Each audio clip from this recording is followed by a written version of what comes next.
Artz is one of half a dozen major crews in the capital. Many of them are former taggers, but today they're taking part in a new initiative promoted by Southwark Council. The idea is to redirect their artistic effort, and street art needs sponsored sites if it's to be successful and permanent. The Adventure Playground presents Tough Artz with the opportunity of producing a proper US-style mural known as a piece.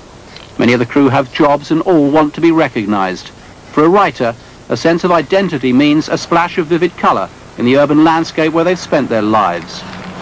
I mean, it's improving it very much for the people who will be using this playground. I mean, it's for the children, young people of the area. I mean, they are going to appreciate it. It's something which is very much their own art form. And they'll be able to say whether it's good or bad.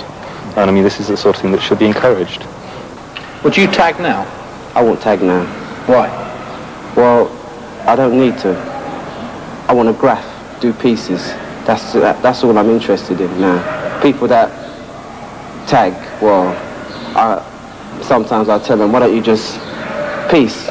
You don't really need to do it. You know what I mean? I'm trying to put over a good side of graph, not the bad side. People see the bad side. Want to see the bad side? They think all graffiti looks like that, and it doesn't.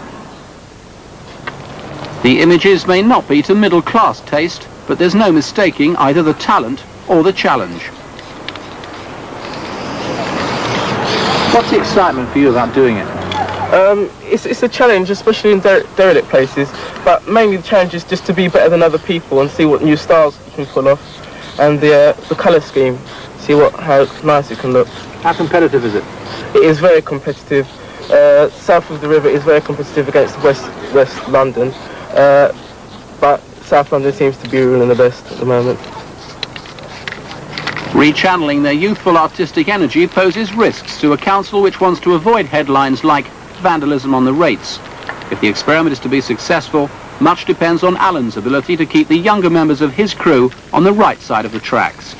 Street art doesn't have to equal criminal damage, but if the writing has to be on the wall, then Southwark Council is hoping it can persuade the crews to make it a wall